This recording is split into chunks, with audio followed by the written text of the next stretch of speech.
तो चलिए दोस्तों, आपको बताते हैं कि डीटीएच की सप्लाई में क्या कमी हो जाती है और क्यों डीटीएच प्ले नहीं होता। तो आप यहाँ पे देख रहे होंगे, इसमें बहुत सारे ऑप्शन लिखे हुए हैं। मैं उंगली लगा के दिखा रहा हूँ। कहीं पे ऊपर 5 वोल्ट है तो सेकंड नंबर पे ग्राउंड है, और तीसरे नंबर पे 24 वोल्ट, फिर 12 वोल्ट, फिर ग्राउंड, और फिर 3.3 वोल्ट है।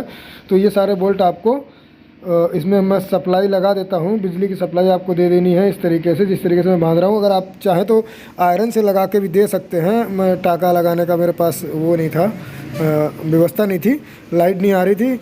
सॉरी, लाइट तो आ रही थी, वो क्या कहते हैं, इन्वर्टर डाउन हो गया था, तो इस वजह से मैंने टाका वाका नहीं लगाया, क्योंकि आयरन ज़्यादा बिजली खाता है। तो चलो इसको लगा देते हैं हम प्लग से कनेक्ट करने के बाद में। ये सीरीज़ बोर्ड है। अगर आपके पास सीरीज़ बोर्ड नहीं है तो मैं अभी आपको अगला वीडियो बना के दिखा दूंगा सीरीज़ बोर्ड कैसे बनाना है।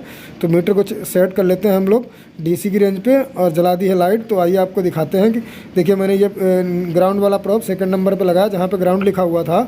और अब जो आपका रेड वाला प्रॉब है उसको आपको लगाना है ऊपर, सबसे ऊपर 5 वोल्ट है, उसको चेक करना है 5 वोल्ट आ रहे हैं कि नहीं आ रहे हैं। तो चलो, लाइट एक बार बंद हो गई, फिर से जला लेते हैं। अब देखते हैं 5 वोल्ट आ रहा है या नहीं आ रहा है। देखिए 5 वोल्ट आ रहा है प्रॉपर तरीके से। तो 5 वोल्ट की तो टेस्टिंग हो गई है। तो ये है 5 वोल्ट। और इसी तरीके से आपको लाइन में जितने भी वोल्ट जहाँ पे लिखे हुए हैं, देखिए ग्राउंड है, ग्राउंड पे तो आपको ये ब्लैक वाला प्रॉब लगा ही लेना है। और उसके बाद आपको 24 वोल्ट चेक करना है, 12 वोल्ट चेक करना है, फिर एक ग्राउंड है, फिर उसके बाद है आपका 3.3 वोल्ट। तो ये सारे वोल्ट बन रहे हैं कि नहीं बन रहे हैं सप्लाई में, आपको ये चेक करना है बारी बारी से, जैसे कि मैं कर रहा हूँ। आप देखिए इस तरीके से। ये 5 वोल्ट तो हो गया, एक बार चेक कर लिया मैंने।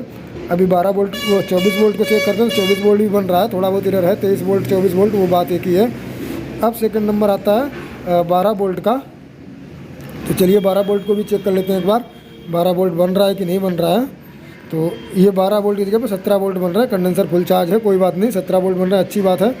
12 वोल्ट तो बन ही रहे। और ये बन रहा है 3.3 वोल्ट की जगह पे 4.6 वोल्ट। एक्स्ट्रा थोड़ा बहुत होगा चलेगा, लेकिन अगर जितना वोल्ट वहाँ पे लिखा है उससे डाउन वोल्ट होगा तो नहीं चलेगा। तो ये आपको इस चीज़ का ध्यान रखना है कि जो वोल्ट लिखे हैं जहाँ पे, उतने वोल्ट बन रहे हैं कि नहीं बन रहे हैं।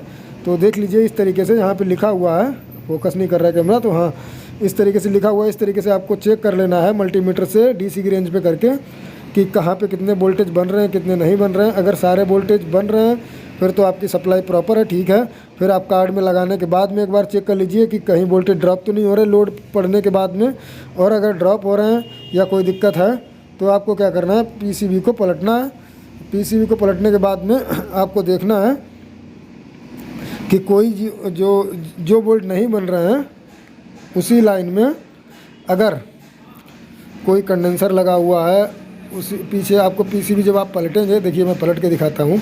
चलिए पलट ही लेता हूँ इसको, फिर आपको बताता हूँ।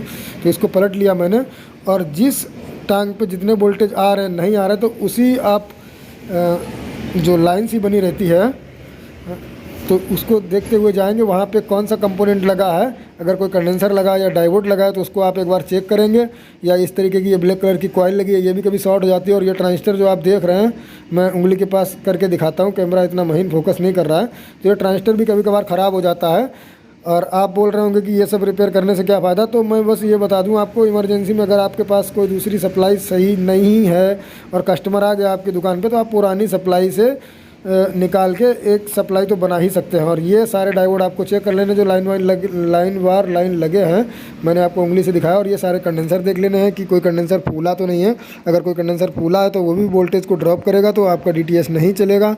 तो ये इधर हो गया सेकेंडरी साइड का एरिया। ये सारा का सारा आपको चेक कर लेना है। चेक करने में कोई ज़्यादा वो है नहीं, आपको लग रहा होगा।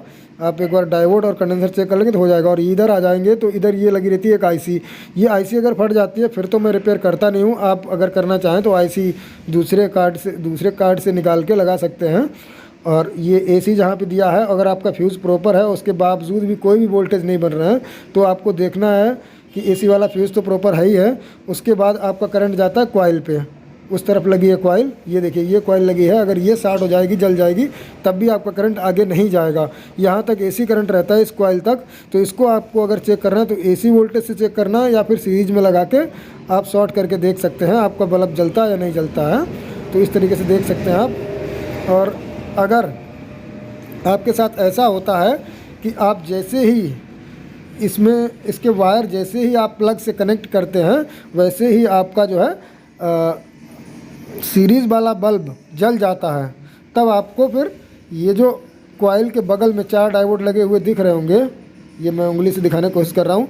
तो ये जो 4 डायोड लगे हैं, अगर आपका प्लग लगाते ही सीरीज़ का बल्ब जल जाता है, आधा जल जाता है, पूरा जल जाता है, तो आपको फिर ज़्यादा कुछ भी नहीं सोचना है। आपको तुरंत ये चारों डायोड निकाल के चेक कर लेने हैं और इनको रिप्लेस कर देना है। और ये जो बड़ा सा कंडेंसर दिख रहा है, ये बहुत रेयर केस में फटता है। अगर फट भी गया तो आपको सामने से दिख जाएगा कि कंडेंसर फट गया है।